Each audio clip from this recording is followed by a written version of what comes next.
Hi friends, I hope you have a wonderful day, and this time I'm gonna be reacting to Geography Now Japan.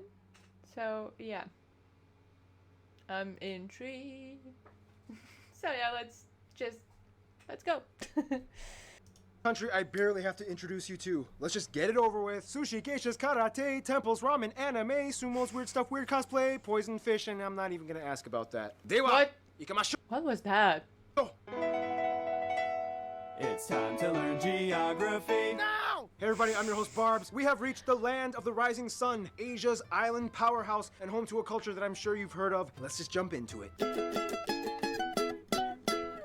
Japan, you have such a story behind you. First of all, Japan is located right off the east coast of the Asian continent between the Pacific Ocean and the Sea of Japan, stretching all the way from the Sea of Okhotsk in the north with the East China Sea to the south. The country is divided into 47 prefectures, each with incredibly beautifully minimalistic style flags. The prefectures are divided into 4 different categories: Ken, To, Fu, and Do. The first level, Ken, Ken, refers to the 43 plain prefectures. Then you have To, which means something like metropolis, and this category only applies to Tokyo City. Fu refers to the urban prefectures, which applies only to the cities of Osaka and Kyoto. And finally, Do, which is a unique category translating to something like circuit, and it applies to all of Hokkaido in the north. Speaking of which, Tokyo, Japan's capital, is the largest city in the world with its greater metropolitan area, including Kanto, containing about 37 million people. That's more than the entire population of Canada. However, Tokyo is kind of like 23 smaller cities all smashed into one, divided into units called wards. And the closest thing to a capital one would probably be Chiyoda, where the emperor, prime minister, and supreme court are located. After the greater Tokyo Kanto region, Sounds so messy.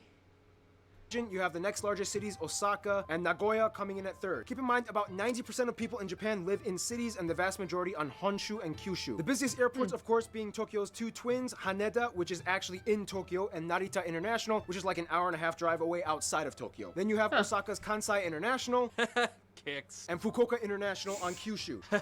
Fuck. Gotta keep it clean, Keith. Speaking of which, Japan is made up of about 6,850 islands, but about 97% of the land is made up of 4 main islands: Honshu, Kyushu, Shikoku, and Hokkaido. South of the main 4, you have the Ryukyu island chain, which extends just south of Kyushu, partially making up the Okinawa prefecture. You've probably heard of Okinawa. It's where Uma Thurman got that sword that she used to kill Lucy Liu. It's also where these 2 islands... never mind. Nonetheless, Japan can still kind of be separated into 10 historical main regions, 6 of which divided amongst Honshu. Then you have the interesting, less highlighted Kuro Island dispute with Russia in the north. Basically, Russia administers all of them, but Japan claims these 2 islands closest to Hokkaido, Iturup or Etorofuto, and Kunashir or Kunashiri, which is only like less than 10 miles away from Hokkaido. On a clear day, you can even see it from the coast, but it's like, nope, Russia. They even have a statue of Lenin. The Russians and Japanese have kind of had a long dispute over this area. At one point, Japan even tried to take over all of Sakhalin in the 1800s. Then you have the Dokdo Takeshima Island dispute between them and South Korea. To this day, South Korea has a patrol building built on the island, and they fiercely guard it. And finally, you have Okinotorishima, which is probably the loneliest place in Japan, as a shallow reef in the middle of the ocean. It looks like it's trying so hard to become an island, complete with 3 helipads and a research station. There's no It looks so interesting. diplomatic dispute, but rather a dispute within the UN on whether or not it qualifies as land for an exclusive economic zone in the ocean. Phew, okay, alright, that kind of took forever. Getting around in Japan is incredibly easy, often touted as having the best public transportation system in the world. They have highways and trains everywhere, even one that cuts through an office building, as well That's really weird for me. as the Shinkansen bullet train system that can get you to virtually every corner of Honshu and Kyushu, as well as the bottom tip of Hokkaido, but not Shikoku. If you want to go to Shikoku, you have to take the slower local Seto Ohashi line across the Seto Bridge. Yeah, Shikoku is kind of like the runt of the litter in Japan. Basically, Japan is like one big massive... That's an Eiffel Tower. Eiffel. What? machine constantly running and moving with flashing neon lights. Or it's just something very similar. I know Eiffel Tower is in Paris. Just in case. Vending machines and robots and everything. Everything! Even the garbage cans have cartoons. Cartoons everywhere. Anyway, some notable Love it. places of interest might include Tokyo Skytree, the 2nd tallest building in the world, Miyajima Pagoda, Matsumoto Himeji and Osaka castles, yeah. the Fushimi Inari Shrine, the Great Buddha Hall, Nakagin Capsule Tower. What? Fushimi Inari Shrine, the Great Buddha Hall, Nakagin. It looks so interesting. But It reminds me of I guess that was in old Latvia, I will say. I don't know when, but it was a thing to put like glass bottles, like make something with them. Like I remember my old school friend once had almost like a shroom made of them. But it was like holding with cement or something, I don't know. It was like round-ish. And it seriously there was glass bottles in it. Like seriously looking like kinda like that. Interesting. King Capsule Tower, the Vine Bridges of Iya Valley, Wow. the Ramen Museum. So many weird Ramen museum, huh? Okay. themed restaurants and hot springs. The self-mummified monks of Sokushin Butsu, that hotel run by robots. The Ninja Museum in Iga, Kan Mangafuchi Lava Buddhas. The restricted access Ise Grand Shrine, the most significant of all Shinto shrines. The Shirakawa Go traditional village, armed with water cannons to protect itself from fires. Abandoned theme park. Okay. Parks like Greenland and Nara Dreamland, Kochiya Hill with red cypress, and the national treasure Itsukushima Shrine featured on numerous pieces of art, films, and even banknotes. Now, despite the Looks amazing. Even abandoned places looks interesting. I would love to go there. bustling metropolis regions and skyscrapers, Japan does an incredible job at maintaining its natural integrity. Find out how in... Now, Japan's land is kind of like a gingerbread house. Beautiful on the outside, but potentially dangerous on the inside. First of all, Japan is a stratovolcanic archipelago located right on the most precariously situated section where 4 major tectonic plates converge: the Pacific, the Philippine, the Eurasian, and the North American plates. Of course, this means that not only is Japan subject to earthquakes, but also tsunamis, which, by the way, is a Japanese word, tsunami, caused from sub-oceanic activities such as the one recently in Fukushima caused by the epicenter in the Japan Trench off the Pacific. This also means that Japan is a volcanic area with numerous volcanoes still active, like Aogashima, That look too many.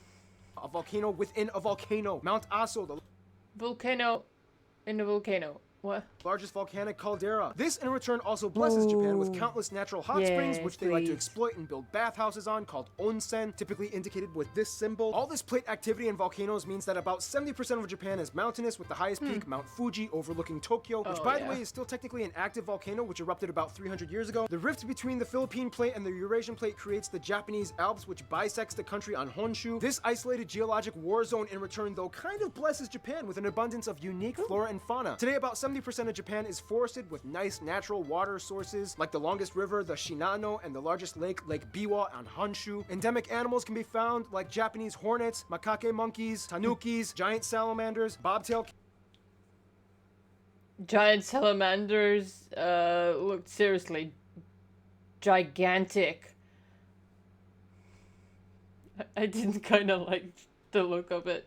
cat, sero, red fox, red crowned crane, the national dog, the Shiba Inu, the national bird, the green pheasant, and the national fish, koi. Speaking of animals, Japan has quite a few feral animal islands and towns, such as Tashirojima, the cat Interesting. I think there isn't anywhere else in that island. Island, Okunoshima, the rabbit island, the town of Miyajima for deer, Miyagizao for foxes, and of course Jigoku Dani, where you can see those monkeys in hot springs, with limited space and only How that happened? Did someone just like drive them there? I don't know. What? Like there is any other animal. It's not like just rabbits, right? Or just, I don't know, foxes. Or cats or whatever. What? Deers. Interesting. about 20% highly subsidized arable land, Japan has kind of had to think outside the box. So they said, hey, why not go to the sea? Today, Japan is disputably the most advanced aquaculture society on the planet. Not only do they have the largest merchant marine fleet in the world, but they also harvest everything from shellfish to seaweed in offshore ocean plots and fish farms. They love fish. They even have the largest fish market in the world. Those are fish? They look so huge.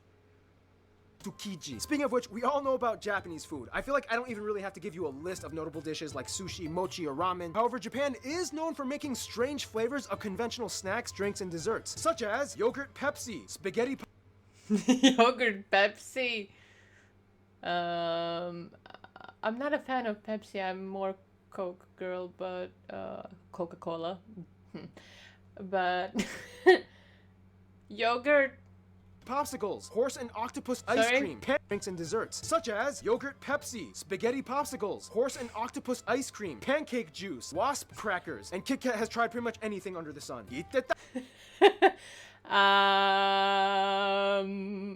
What? Takemas! Speaking of which, Japan is the third largest world economy by nominal GDP, mostly due to their various technology and automotive industries that have swept over the world by storm since the middle of the 20th century. The largest automotive companies include Toyota, Mitsubishi, Honda, Nissan, Mazda, Suzuki, and Subaru, as well as tech companies and their subsidiaries like Hitachi, Sony, Epson, Canon, Toshiba, Fujitsu, Panasonic, Nikon, and Nintendo. This does, however, cause a problem. Japan is classified as a high throwaway society in which lots of resources get unnecessarily used and tossed. Like, come on, Japan, I know you have aesthetic standards, but seriously, I don't need one apple in vacuum sealed plastic wrap. Nonetheless, Japan Yeah, about that. that's too much. is often seen as one of, if not the world leader in robotics and tech science, receiving more Nobel Prizes in science than any other Asian country. And it's kind of impressive. I mean, with a high population and limited space, Japanese people know how to consolidate and innovate. Speaking of Japanese people. Now, Japanese people are like, you never know what they're gonna come up with next. You know it's probably gonna be a little weird, but you're still gonna be a little interested in it. First of all, the country has about 127 million people and is the 10th most populous country in the world. However, Mexico is getting really close to beating them. The country is incredibly homogenous, with over 98% of the populace identifying as ethnically Japanese, while the remainder is mostly made up of Koreans, Chinese, and very small Caucasian minorities of Americans and Europeans, and the indigenous Ryukyu and Ainu peoples. They use the Japanese yen as their currency. They surprisingly use the Type A American-style plug outlet, and they drive on the left side of the road. As mentioned, like 8 seconds ago, Japan has 2 main indigenous ethnic groups, each with their own languages. You have the Ainu, which predominantly inhabit Hokkaido and some of the Kuril Islands administered by Russia, known for their rustic scruffy features where men grew beards and women used to tattoo their lips and arms. Today there are Tattooed lips, like in that picture, like, and arms. What did you tattooed on your arms? less than 30,000 left, but some estimate that there could be up to 200,000 if you include the other Ainu that have assimilated into the rest of Japan and are kind of faintly aware of their own culture. Otherwise, you have the Ryukyu people, or the Okinawans, which are kind of like the Hawaiians of Japan, known for their own distinct art and traditions and beliefs. Now, everybody in the world has had at least a little bit of exposure to some kind of Japanese culture, whether it be samurais, geishas, sumos, kabuki, shamisen music, kimonos, and excessively weird products and advertisements aimed at using nonconformity as a hook to engage viewers. But apart from all that flashy Japan I could actually enjoy that type of video just about the commercials. Jesus. Yeah. stuff, let's look at the basics first. Japan, no surprise, speaks Japanese, which is actually not that hard to learn conversationally, but it's a nightmare when it comes to writing. The Japanese language uses 3 alphabets: hiragana, katakana, and kanji. Technically 4 if you include romaji, but that's kind of like for lazy people. The first 2, hiragana and katakana, are syllabaries made up of 46 corresponding base characters each. That means you have 2 ways to write each syllable, whereas kanji is basically the list of Chinese characters that they borrowed from China. Most students have to learn about 2,000 to 3,000 of these. That means that Chinese people can kind of get by in Japan just by reading the signs, as most of the characters have identical meanings, just different pronunciations. It's kind of hard to explain, but the reason why they use 3 alphabets is because each one kind of plays a role for certain words and context. They don't That really is weird. use spaces in writing, so each alphabet kind of acts as like word dividers, and katakana is used for technical and foreign words. Well, why don't they just fix the problem by using spaces and discard the other 2 alphabets? Shut up! That's why. If you didn't grow up here and actually learn this stuff, you're either obsessed with Japan or criminally insane. Sorry, I'm blowing the crap out of you guys with language stuff. Anyway, let's talk about history. Now, I'm sure many of you have seen that video by Bill Wirtz, whom I am totally not jealous of, considering that he racked up more views and subscribers in 2 videos than I have in all these years of working on this channel. But in the quickest way I can summarize it, Yayoi period.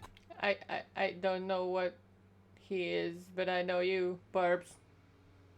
So, Hi. Kofun period, Yamatos unite Japan. Asuka regime, Chinese culture comes in. Heian period, aristocrats take over. Kamakura period, aristocrats lose. Shogun time, province wars. Azuchi Momoyama period, things are stable. Meiji restoration, industrialization. World War I, Japan's economy sucks. Coup d'etats and assassination attempts against the emperor. Military rule. They try to make an empire and in World War II attack Pearl Harbor, Nagasaki and Hiroshima. Afterwards, treaties signed. Military kind of dismantled and post-war economic miracle. Done. Japan definitely sticks out from every country on Earth, and it's partially because of their belief system. Japan is the only country in the world that practices Shintoism, which obviously enough started in Japan. If you don't know anything about Shintoism, basically it's a very ritualistic belief system that reveres a multitude of kami, which translates to something along the lines of gods or spirits or essence. It's hard to explain, but basically a kami can be manifested in almost anything and everything. There are kami for harvest, kami for war, kami for good luck, and so on. Today, about 80% of Japanese people practice Shinto to some extent, whether it be going to temples or shrines and lighting incense and praying. However, most of them will not say that they identify as Shintoists, since there are no formal rituals to deem yourself a practitioner. Otherwise, about 35% might say that they identify as Buddhists, and a small 3% are Christians. Today, there are about 81,000 Shinto shrines and about 85,000 appointed Shinto priests all over the country. Technically, Shintoism is also important because it's claimed that the emperor is a direct descendant of Amaterasu, the goddess of the sun, which means the emperor has the highest authority in Shintoism. Though today, it's more seen as like a moral tradition and patriotic practice rather than believing that the emperor actually has divine status. Oh yeah, and Japan has an imperial family with Akihito holding the throne since 1989, and to this day, Japan is the only country with an emperor. Some people will say that Interesting. I'm lost for words. And Shintoism sounds very interesting. Shintoism is partially the reason why Japan also has a vibrant, complex industry of cartoons and anime, many of which inspired from Shinto-driven legends and kami. They often rank as the top video game producing and playing country in the world. Everybody knows Mario, Sonic, and Pikachu. In a sense, Japanese people have always admittedly kind of been escapists, creating their own worlds, and it might be due to their long history of diplomatic isolation. In another sense, though, honor and diligence culture is of huge importance. Having a degree and respectable title is always flaunted. The problem, though, is that Japan has the largest aging population in the world, in which over 26% of the country is 65 or older. In contrast, only about 12.4% are 1 to 14 years old. Sociologists have many theories as to why this is, but in addition to a high depression rate, there seems to be a lack of sexual interest amongst millennials, especially for men. They even have a word for it, Soshoku Danshi, or herbivores. On top of that, Japan has a very strict and conservative approach towards immigration and citizenship. So ultimately, a smaller generation has to lift the burden of taking care of a population almost 10 times their size. Many Japanese people are overworked. They even have a word for that, karoshi. Some wonder how the future will look like. Hey, son, can you help me cross the street? Ooh, I would, but you never had a son, so I don't exist. Good luck! Now you can probably understand why the Japanese are so into building robots. There's so much more we could talk about, like how Japan has a strong history in martial arts, folklore, and regional festivals, but this video is already getting long and I have to cut it down. Some notable people of Japanese descent might include people like Emperor Hirohito, Fukuzawa Yukichi, Honda Tatakatsu, Kukai, Maeda Toshie, Tokugawa Ieyasu, Murasaki Shikibu, Saifo Takamori, Akira Kurosawa, Hayao Miyazaki, Soichiro Honda, Miyoshi Umeki, Hibari Misora, Rinko Kikuchi, Osamu Danzai, Kei Nishikori, Ayumi Hamasaki, Takeshi Hitano, Masayoshi Son, Akira Toriyama, Sadako Ogata, Taiho Koki, Masako Katsura, Ichiro Suzuki, Hane Mori, Ken Watanabe, Downtown Duo, Keisuke Honda, and Shinji Kagawa. Now, due to their history, Japan has always kind of been like a lone wolf, but over time, they learned how to open up. And let's find out how in the last segment,